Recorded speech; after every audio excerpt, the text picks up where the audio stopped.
Hey guys, welcome back. So now I was going through some of you guys' comments and I noticed, like mainly with like House of X and Powers of 10, like with the way that Hickman is bringing back the different mutants with regrowing their bodies and just implanting their memories. And I noticed that many of you had concerns like if these were the actual X-Men. So now because of that, I wanted to share some of my thoughts and my theory on how that authenticity could and hopefully will be proven later on. So let's get into it. But first, if you're new to the channel, be sure to subscribe to catch the spills every week. And don't forget to hit that bell up top so you can squat up in the comments for the first hour.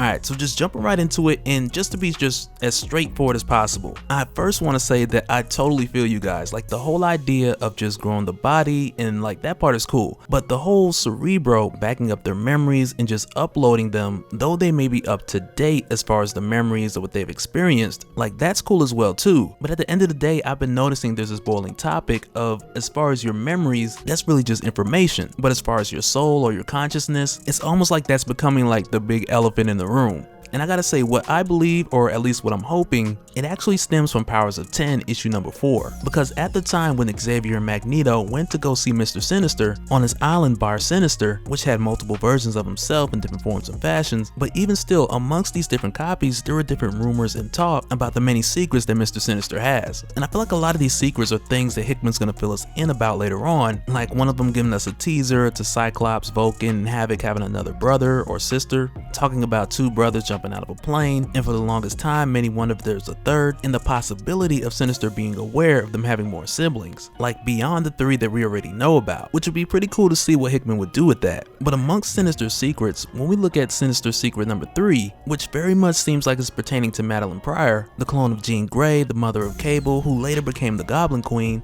Sinister expresses that she believes that she took certain secrets to the grave, but contrary to her belief, this isn't true, leading us to the hint that she had left behind more information. Because this can go a couple of ways, and the first I want to talk about is with Madeline Pryor, and the second I want to get to is with Jean Grey in the Phoenix Force in the White Hot Room. But with the first being with Madeline Pryor, who's the clone of Jean Grey, to whom Mr. Sinister through Powers of 10 has referred to as the Pretender, but even still, he created her as a clone of Jean to send to the X-Men, or more specifically to Scott Summers, for the two of them to procreate. But after the death of Madeline Pryor, when she returned, seeming to have returned from the dead, we later found out that this was more of a product of Nate Gray, who we talked about before traveling to this reality, but with doing so, when he encountered Madeline Pryor on the astral plane when he arrived here, he had subconsciously made her a body, which made it to appear that she had returned from the dead, which is one possibility that we may see, with Sinister speaking of the secrets that he learned from Madeline Pryor, which could likely mean that your souls, or your consciousness if you will, of the original X-Men, they may still exist in the astral plane, or we may get an explanation that Cerebro has already been absorbing that portion of them as well. But if you're like me, you're not just gonna assume that that is what it is, at least until Hickman just spells it out clear as day. And if he does try to take this route, I believe that the example with Madeline Pryor and Nate Gray, that this example or this seed that he's planted with Madeline Pryor, that this will be the best way to execute that idea.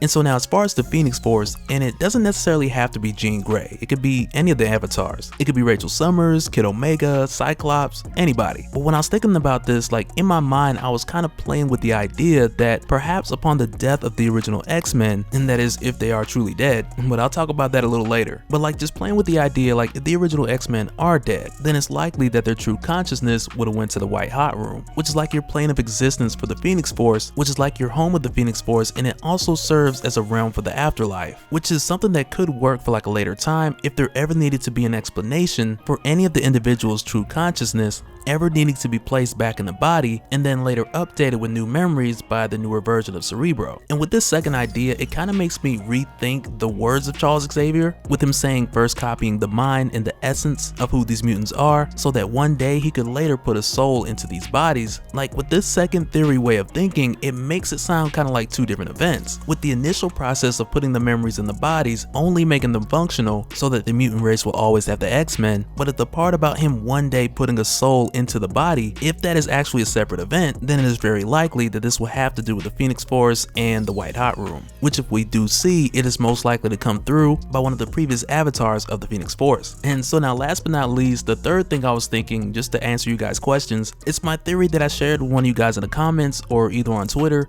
and it's just this idea that I have that the original X-Men, like Charles Xavier in the wheelchair for example, like when we see him in year 1 still in the wheelchair, like these original X-Men, they're not dead. At least not during the portion of year 1 and the portion of year 10. Because in year 10, where we just jump in and we see Charles Xavier walking, unlike year 1 where he wasn't walking, I believe at this point that there's a good possibility that these original mutants are somewhere hiding with that 5th backup that Charles Xavier requested Forge to make, which is like that last resort amongst all the 5 redundant copies. And if this is true and this is really a thing, then it would explain, like in year 10, why we haven't seen Moira McTaggart the whole time. Because in year 10, she should very much still be alive. But at this point, we haven't seen what she's been doing, who she's with, and I feel like this will be the likely explanation of where she is, where Forge is, where is Charles that's still in the wheelchair, and they probably all in Atlantis having drinks with Namor. But in addition to this, we'll likely see more of an explanation to this new Charles Xavier, the one who's walking, to why he may seem so unbothered with making a lot of the decisions to do a number of questionable things. But if this third idea is actually what's going on in the background, then it will also explain a bit of that by letting us know that this version of Charles Xavier is just executing the orders of the true Charles Xavier who's really in shi'ar space or something.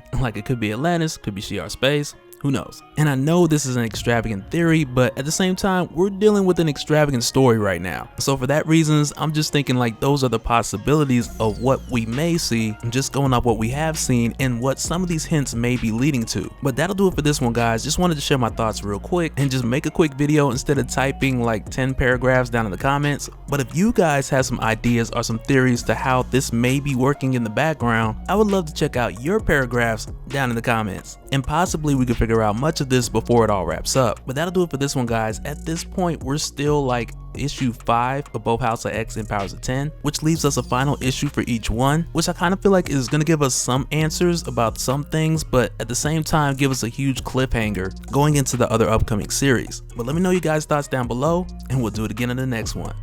Alright, later.